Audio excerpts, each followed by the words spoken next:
The last election, a defining moment for cryptocurrencies. And it hasn't been the perfect environment. We haven't seen the big bull run we expected, but this is a big indicator of what's to come. We see XRP. When we look at the price of crypto values before the 2024 election and today, XRP is up 162%.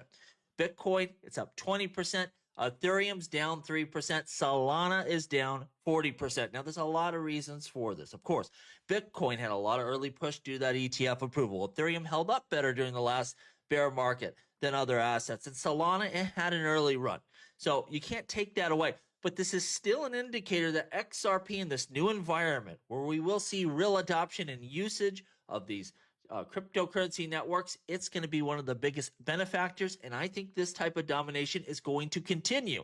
You haven't seen a bull run yet. XRP is up 162% in a really bearish time right now when people are scared, and it's just going to continue to compound. We're going to have a big run when the moment is right, when the space erupts. And a lot of that is because we are now in an environment where actual institutions will start adopting this technology, using these tokens, using the blockchain for the future of finance. And that's the exact type of environment where XRP will dominate. Part of that, the vision of Chris Larsen. Now, when he made this video, this is quite an old video. Today, it doesn't seem that novel, of course. But back then, most people didn't see it. They said cryptocurrency is going to get rid of fiat currencies. No more dollars, no more yen, no more euros, no more yuan. And Chris Larsen says that's a bunch of nonsense. He says what this technology ultimately will do is expand the reach and usage of fiat currencies. What do we see right now? The U.S. government, they're very pro-blockchain. They're all about the stablecoin. Well, why? Because you're going to be able to take U.S. dollars, zip them into territories permissionlessly, and have new users and buyers of your main product, which is printing money and just spreading it all over the place.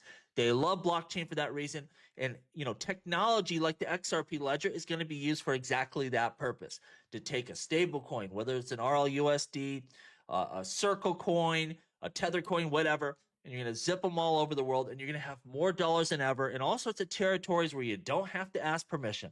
You don't have to have a local regulator approve it.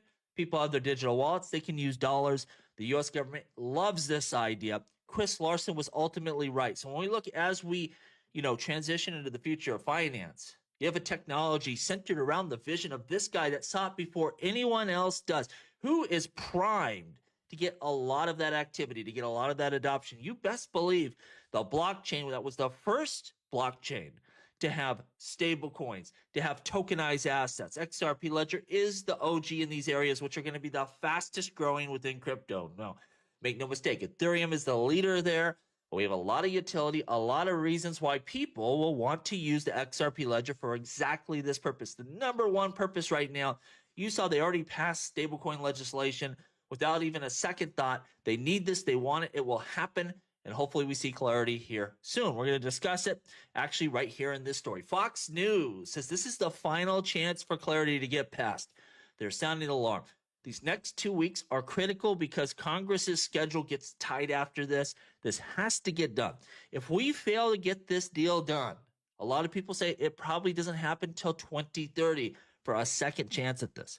Now, people are like, well, why can't they just do it after the midterms? Well, if you can't get it done when one party has the presidency, the Congress, and the Senate, it's probably not going to happen when that becomes split. And it usually does. Just traditionally, you're going to either lose Congress, the Senate, or both.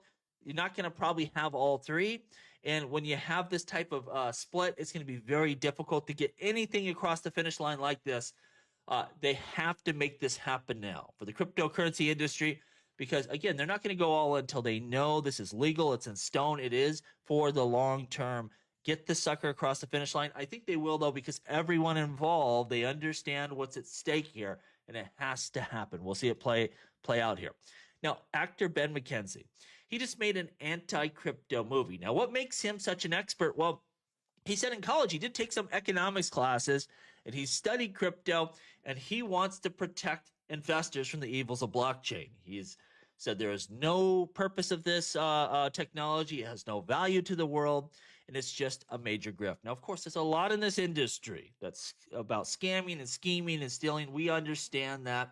But to just blanket call the whole industry a scam, That's what's wrong. To think that you are so smart because you took a couple economics classes in business, I mean, in college, that you know more than your major banks, institutions, governments, all the people within technology. Like they all admit, this is the future in one form or the other. This is a real technology. But this guy, Mr. I took economics in college, thinks he knows better. Like what? What kind of person would say that? To think you know better than everyone and you're going to save investors. He's an actor. He's probably paid by the banks. He's paid by someone to put this message out. It's a bunch of nonsense. And I won't be watching his movie because I doubt that it's, very entertaining. Adam Back and other Bitcoin devs, in my opinion, they are avoiding the honest discussion here because Adam has this new solution that, hey, voluntary transfer to a quantum resistant chain, slow process, people can start moving over, and that's fine. I think that's actually, a really good solution. Let's not just panic, all run over to a new chain. Like, develop this out in a thoughtful manner, give people time to transition. But this is the reality. The reality is eventually we have to make this decision. Are we going to burn those exposed coins? Coins like Satoshi, millions of coins on the Bitcoin network. Are we going to burn them if they don't transfer to protect the network long term and accept that, Bitcoin is a social system with rules that humans ultimately enforce? And we could do that. We can say, hey, I run a node, you run a node, we all agree, fine, we burn that stuff. That is fine if we decide to do that for the, benefit of the network long term. But the problem is, again, we have this idea of not your keys, not your crypto. If I have the keys, that's mine. You shouldn't be burning my coins. It's very similar to Ethereum when they did the rollback. When someone stole the coins and it was too many and they said, for the good of the network, we're going to go back on that deal and we're going to burn those coins, even though you hold them. Maybe you got them in a nefarious way. Typically, if you have those coins, those are yours and no one can make that assessment that they're not. Well, Ethereum said, no, this is ridiculous. It's too much. It's bad for the network. We're rolling back. We're burning. It's similar here, right? And the only other choice is to say, listen, if you got the keys, no matter how you got them, if you took a quantum computer and you stole Satoshi's stash, that's yours. Ultimate, immutability. That's the way we're going to go. And that's fine as well. But you might get North Korea with a bunch of coins. You might get other nefarious actors with a bunch of coins. And we have to be okay with that. You might get someone that gets a million Bitcoins and dumps them on the market and kills the price. Like neither of these two solutions are great. Neither of these two solutions are one that we would want to pick. The problem is those are the only two solutions there are. And we have to start having that honest discussion and decide which way we're going to go forward here with the Bitcoin network. Are we going to say, if you don't do this by XYZ date, then you lose your coins? Or are we going to say, hey, someone steals them, that's theirs, fine, we'll put up with the consequence. Again, two imperfect solutions, but that's all we got. There is no other way around this. We can't take those OG wallets and Satoshi's coins and transfer for him. It just can't be done. Either that person wants to step in and transfer the coins, or look, they're going to be gone forever. One way or the other. Either the network burns it, or we let adversarial actors steal it. We'll have to decide. But when you hear there's some novel or some great solution other than those two things, the person's a BS artist. There is no other solution, and we need to discuss it and decide, because if you're a Bitcoin investor, this is important. If you're just a crypto investor, again, this is the granddaddy of them all, the biggest that sits at the head of the table. We have to fix this solution, and everyone should talk about it in an honest manner. Now, this is my prediction. I believe that when there's a deadline and those coins have to move, I think Satoshi's going to move his coins. Now, there's a ton of coins that are going to be burned that have been lost forever, but I bet you Satoshi's OG stack is not lost forever, and you will see those suckers move before the deadline. Just my opinion. We'll see it play out. It's going to be interesting, though. We're going to know a lot more. How many coins are truly lost forever when you have that deadline? And I think that's the way they're going to go. You have your BlackRocks, all these other people. They're not going to let nefarious actors steal these coins, dump them on the market, kill the value. It just ain't going to happen. But we'll see it play out here. Really interesting clip here from TYT. And basically, Justin Sun, in my opinion, what he did is he, for lack of a better word, bribed the Trump administration with a $75 million purchase of World Finance, whatever, the Trump coins, to make his legal problems go away. And now they have. They dropped it. He had to pay a fine, whatever. Justin Sun doesn't have to worry about this stuff anymore. Well, now he wants to dump these coins because they're valueless on other investors, and he's being blocked. I wish this stuff wasn't going on with the current administration. It just is. But to me, Justin Sun knew what he was doing when he bought these things. He got what he wanted. It's a lot cheaper than you saw Ripple go to court, pay over $100 million in attorney fees, and pay $100 million fines. Like $75 million is pretty cheap. He should own up to this and just drop the subject. He got what he wanted out of this thing ultimately. But it does show there's a lot of problems within in government, within crypto, and we're going to have to deal with this sooner than later.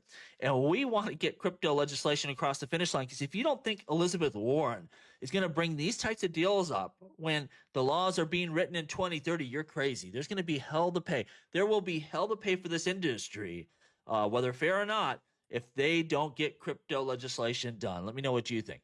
Lastly, Tom Lee saying crypto winter is over, and he is targeting $62,000 for Ethereum. And boy, does he need it. Bitmain just posted $3.2 billion quarterly loss on its ETH holdings. Average cost basis right now, $3,660 per token. They need a run about as bad as anyone out there. This is my opinion. 62,000 Ethereum, I don't think is happening anytime soon.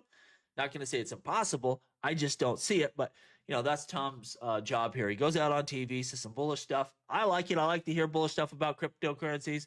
Let me know what you think down below, though.